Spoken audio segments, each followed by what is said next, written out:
Mr. Blatter, you worked for FIFA for 40 years. What is the happiest during this period and what disappoints you? Well, listen, I have been now 41 years in FIFA, 42 years in Zurich, finally, because 1 year I'm out now of FIFA. And I have to say it was a wonderful time. For me, it's part of my professional life, because more than 40 years you are not in professional life. So what is good? Football is more than kicking a ball. And it was the idea of my predecessor, João Avalanche, to make football the international language. It means football was played in South America, football was played in Europe, and now football is played everywhere in the world. And this is my achievement. I started as a development officer. I'm still development officer because development is education. You will never stop that. And I think the best achievement is that football is played organized in 211 countries in the world. Even more countries that are members of the United Nations. And this is the game, it's a very important game, because in this game, first of all, it is a school of life. It's part of discipline, respect. It is a combat game, but in the spirit of fair play. But the game itself, in this perturbed world, is also emotion. And we need emotion, and it's hope. Voila, that's football. And that's my big achievement. How you were invited in FIFA in 1975? In 1975, I jumped in this position because I was, at that time, I was one of the directors of a Swiss watch company, Longines and Swiss Timing, Precision, but I was working in marketing. And in 75, when I came in, FIFA, we had 11 people working in FIFA, and I was number 12. And at that time, number 12 was a substitute, reserve player. So I don't like this number, but I still had this number until the end in FIFA, number 12. 1012 was my number. And when I came in FIFA, then I have realized what football is, that football is more than kicking a game.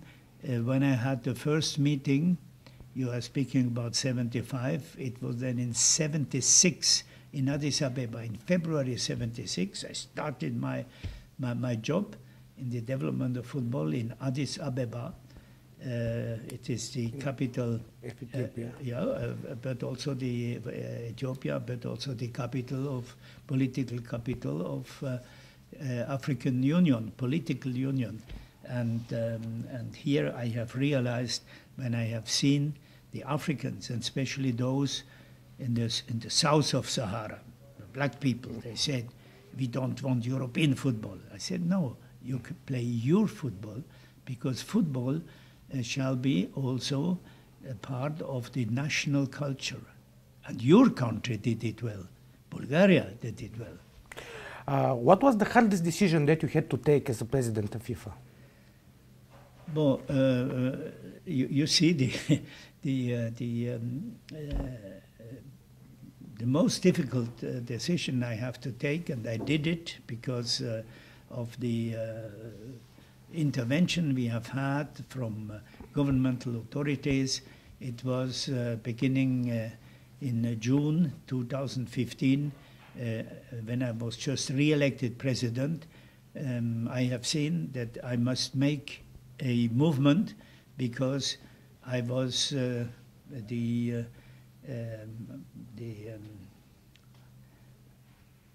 was the target of sports political movement, with all these matters of, I don't like to speak about, but I have to say it to you, with this corruption, which has not been made inside Europe, which has not been made inside FIFA, it has been made inside the Confederation. But this was a difficult one, because I had to say, I put my mandate at disposal, I did not leave, and they gave me time to reorganize FIFA. And this was the decision, the most, I would say, the most important decision I have to take. Okay, let's speak a little bit about Bulgaria. Every Bulgarian remembers how you delivered the bronze medals to João Havelange for our team in Los Angeles in '94. What are your memories from this Bulgarian team? Well, listen, the Bulgarian team, it was something very special for me, because first of all you had the orders to eliminate France. Yeah, that's true.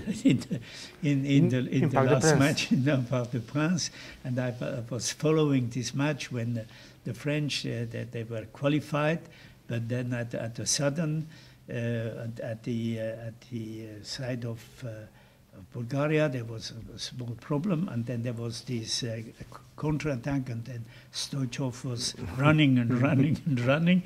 And I don't remember who scored the goal, but finally then you qualified. And then in the United States, in this '94 World Cup, you started a little bit here, and then at a sudden you have beaten Germany, the big Germany 2-1, and then all these wonderful players, as Stoichkov, but also Balakov and all those, they entered into the legend, and finally you were in the semi-final of the World Cup. Okay, before you have been even a silver medalist in Olympics, but it was not the same value than this achievement, and you have not repeated.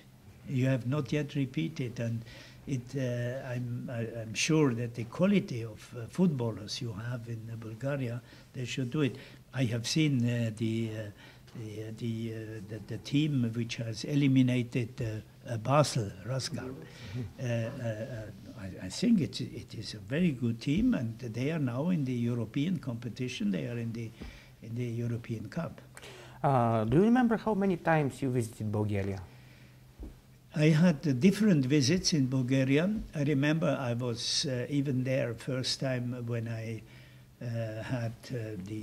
was technical director, and then I visited Bulgaria when I was Secretary General, and I also visited Bulgaria later as a president. Is Borislav Mikhailov is still president of the federation now? The goalkeeper, yeah, the goalkeeper. Yes. So I knew him, and you know that my visits I had. I had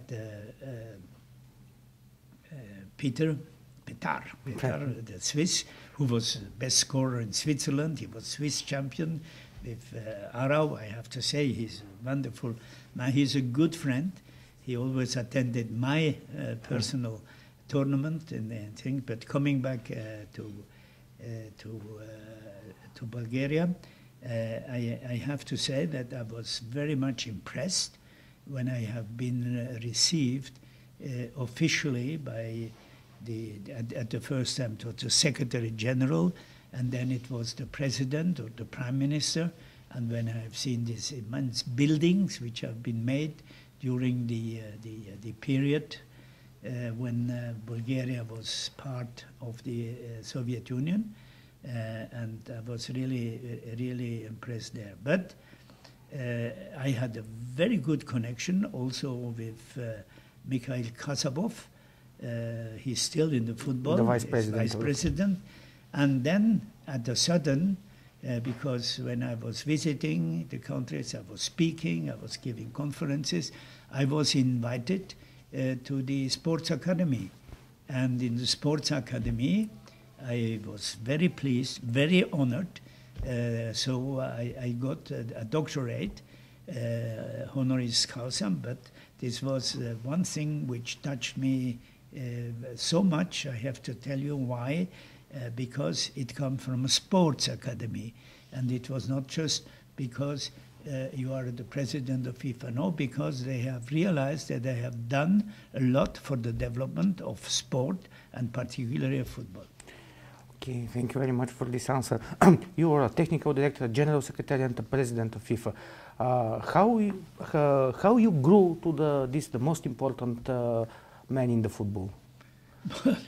Listen, this is you know, in our life, what is important? First of all,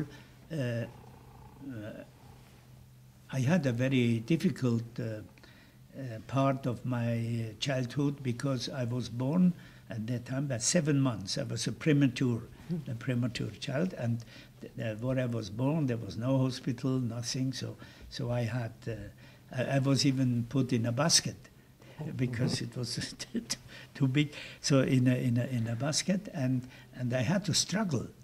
I had to work. So my ambition was always, I have to. So I was also a good fair football player, number 9. First, you play a youth player at the wings, and then the coach sees you want to score goals. I was a good goal scorer. I played in the first amateur or a semi-professional in Switzerland in the years 58, 59. And then I was always in amateur football, but I played at the end. Well, so how it comes? I was the technical director. Then I became automatically the Secretary General because there was in '81 a fight between the Secretary General, Dr. Kaiser, with Avalanche, and then I came in. And then it was not my personal or my primary idea to become the president of FIFA. But when the Europe said, now UEFA said, we must take now the presidency of Avalanche after 24 years, then I said, okay, so I will serve as a Secretary General. They told me, no. We don't want only go rid of the patriarch, but also of his prophet. So then I wanted to serve football, so I had no other alternative than to be a candidate. And the first support I received from South America, not all the 10, but different countries, they said, yes, do it. And so I became, surprisingly for the Europeans, I became president of FIFA. What is the best advice that you had during this time? Maybe from what person, what is the best advice? Well, the best advice, you see, when you are the president, and if you look at the pyramid of football, then you are at the top of the pyramid, and on the top of the pyramid you are isolated. That's, you are isolated. But I just have to say why I was also there, because your life and your professional life, you have the knowledge, and then you have to first have a knowledge, and then you have to apply this knowledge into work, and then you have experience, then you have to believe on what you do, and believe on the job you have, and at the end you must have a little bit of luck, otherwise you will not be there. So I took a risk to try to get the presidency, and it is one of my big let's say sentences I use now also: who never takes a risk will never have a chance. But if you take a risk, you have also the chance to lose, because taking a risk, you cannot mix it with gambling. Gambling is different. So if you ask for advice, you know, the football has grown up so rapidly, and the best moment in football we have had is a wedding party between television and football. And then television has realized that football, 2 hours program, it's a 2 hours program. And for television, they need only to take some cameras. Now we do it the same, but cameras, because you don't need any claqueur, you don't need stars. All is on the field of play, and you don't know the issue. So football, and in the meantime the most popular game, then I have to say it was a wonderful achievement and now I come at the end of my career, but not at the end of my life. I hope, I believe in God, I believe in myself. So I hope I can enjoy now a little bit good time out of football, but still linked with football. I cannot. Are you agree that that every president of big international organization like FIFA will be attacked like you were? We heard that some attacks against Gianni Infantino too, that he used illegal fights. Well, listen, just in brackets, I was also 16 years member of the IOC. Yeah. Member of the IOC. So, you know, these attacks or whatever is, I don't speak about attack. I think it's just a question of non-respect. And you should respect people in all positions you are. And if you are a new president, then you should also respect the former president. That's all. It's not a question of fight. In Bulgaria, Ivan Slavkov, you know him, he is one long-serving EOC member and president of Bulgarian Football Union, was ejected by EOC the same like you. Until his death, he pleaded that he is not guilty. What were your relations in between you and Mr. Slavkov? Well, you know, I was very close to him. We were good friends because he was also this man, this personality who has ideas, who went forward. But you know, people with such a character and people with such visions, they disturb a little bit, and therefore, in an organization, especially like the IOC, which is a very quiet organization, it is difficult to be tranquil, to be calm therein. I very much regret what has happened to him, and then to make a vote in the IOC session, this is not correct as well, because if they didn't want him, then they had to tell him, listen, and not let him go to a vote. That's not good. Who was your best friend during your FIFA period? Well, listen, my best friends in this period are footballers, former footballers, which have always accompanied me and which were very near by me. And I have to say that I have to mention again. In his history and going on and sending me messages and being always there, it is Michael Kasabov. And then when I was here in Zurich, and I continue to have the good relationship with Petar Alexandrov. These are two of very, what I can say, friends. They are with me. There are not so many. There are not so many. They are former footballers here in Switzerland, like the former coach Kobe Kuhn, like such people, because they believe in football and they believe in me because I have been or still be a footballer. Did you watch the movie about FIFA and do you agree with it? Sorry? Did you watch the movie about FIFA and do you agree with this movie? No, we have a French company has made a movie on FIFA, but it's the history of the World Cup, and it has been wrongly received because it was not presented in the right channel. It was presented like a Blatter film, and it's not true. It is the history of the World Cup. Would it have been presented this way? And one day, this movie will come back because the history of the World Cup is so much illustrated therein, and you cannot just take it away. The football has changed a lot since 1975. What is the cleverest change of the rule of the game? The rules, the laws of the game have practically not changed in the basis. There is always the big discussion in offside, but changes of the rule, the best one was the back pass to the goalkeeper, in order to avoid that the goalkeeper can always give it and take it back. And this is something very important. Offside, active or passive offside, it's a nonsense. Or you are offside or not. I always explain offside in my speeches. Make sure that in your life you are never offside. Then you understand what that means, offside. And now there is the introduction, after the goal line technology, the introduction of the so-called television cameras, again, assistant referee.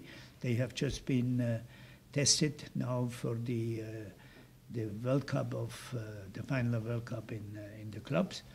And I think if it's done correctly, if it's done professionally, it will help. You were opponent of this rule with the goal line technology, or not? No, I was not opponent. I was opponent at the very beginning of all technology. Don't bring technology in.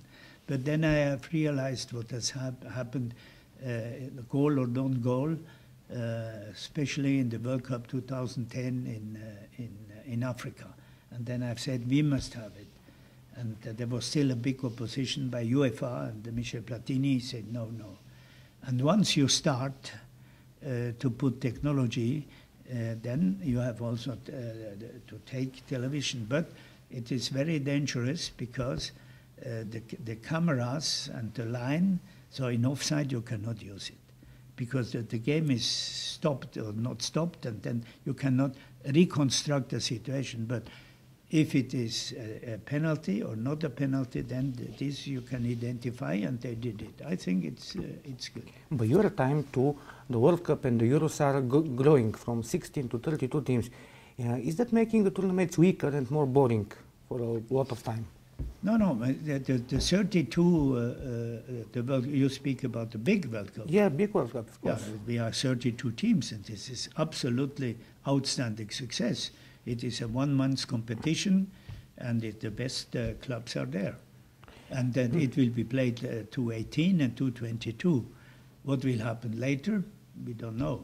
What do you think about the idea to play with 48 teams and the Euro 2020 to be in the 13 different countries? Well, listen, there is a new president. They have new ideas if they want to do so, but I think it is not beneficial to the competition, because a competition must be also identified in one country. More teams have chance to qualify, but do you agree that the gap between the world powerhouses and the other teams like Bulgaria is growing? This you cannot stop. I don't know how it can be stopped. Automatically, there is such an influence of the economy now in football, and so much money in. So how can you stop that? These are economic movements, and it are the governments or sports organization. They did it, like in the United States, capping the salary, but in the democratic way how football is organized, I think it would be very difficult, and it's also very difficult then to control where all the money is going. Do you think that there is a fair play in football now? Financial fair play? There is a fair play on the field. There is no financial fair play. In finances, there is no fair play. In finances, it's good or bad.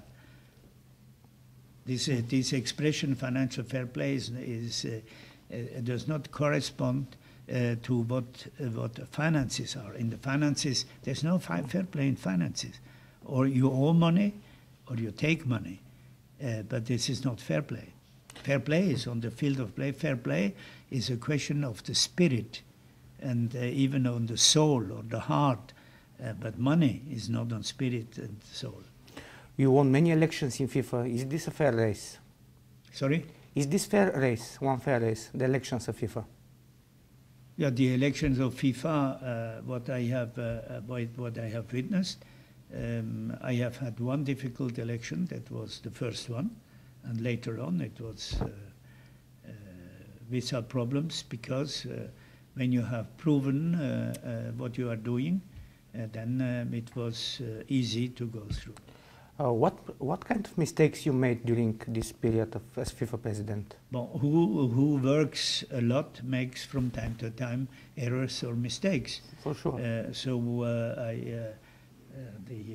The history will say what are the biggest mistakes, but specifically not on the field of play, because football has never been so good as it is now.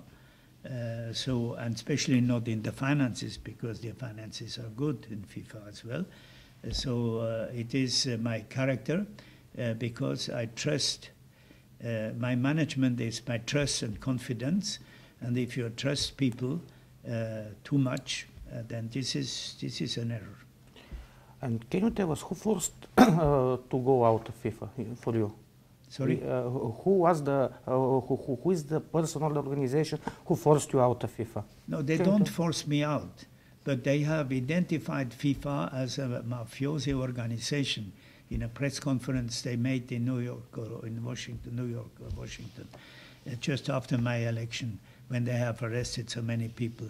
So I took, I just said it before, I took the initiative to change something. It means, okay, I put my mandate, I'm still the president, I put my mandate at disposal, and then we have time to reorganize it. Well, later on there were some other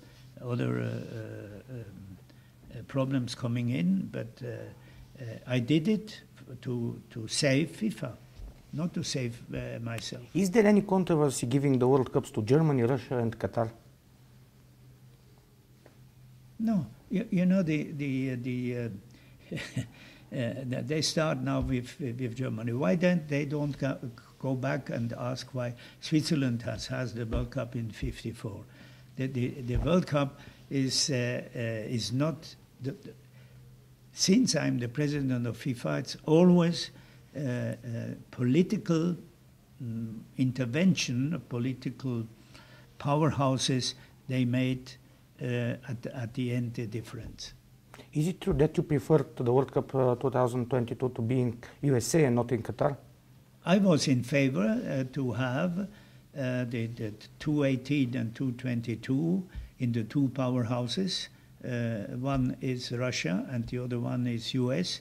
It was also the time we had the handshake for peace, and I think we would have these two World Cups, then there wouldn't have been such a turmoil in FIFA. Okay, let's speak about it. Do something different. How is going the life of Sepp Blatter after FIFA? Well, I am living. Now I am retired, but in my character I can never be retired. I have my secretariat. I'm still working, because I cannot do nothing. That's impossible. So therefore, but I'm looking a little bit on the other side of the life. My family, my love has suffered a lot, and my health. My health's number one. But now I'm going back I'm already at 91%, 92, tomorrow 93. So my life is very attractive. I have a lot of contacts outside of sport or football. I have contact with universities. I deliver speeches. I discuss with students, some football clubs or whatever. And I have written a book, and I will have other books or other publications coming. And did you understand who are your real friends in the life? I know now who are the real friends. There are very few. Very few. Can you? I have identified already two from your country. Because, okay, thank you. What is the most notable honor or medal that you keep at home? Well, listen, in the meantime, I have received so many honors and medals and so, but one important for me was this from the Sports Academy in Sofia. For me, it was very important because it came from sport and not from a university which is linked with FIFA, or they have an honor to have me on their list. And this is really something very special I cherish, and I will cherish all time. time. Are you watching football now on TV? Oh, yeah, sure. I was watching yesterday the final of the Club World Championship. What is the game that you never forget? The game I will never forget was my first World Cup game when I assisted in 1954 in Geneva between France and Mexico, because it was my first World Cup game. But this is because I was youth players. We had to play the opening match, but we couldn't play because it was raining. But the other match, which was an outstanding match, was also the final we had in Joburg between Spain Netherlands. and the Netherlands. This was a highlight of football. Who is the best player of the history? In my opinion, it is for me it was the Argentinian player who played in Real Madrid. Alfredo Di Stefano. Di Stefano. Di Stefano, because I followed Di Stefano with the Real Madrid when he was a player, and when the FIFA matches were played in the FIFA UEFA matches were played in the afternoon, especially Wednesday afternoon. Why they played in afternoon? Because the stadia were not all equipped with the light, and to have it by television anyway, it was black and white, and there was not enough lighting for the evening. And then Real Madrid was in white, and Real Madrid has won 6 times, or at least 5 times in a row. And I have been so much impressed by this Alfredo Di Stefano and by the club.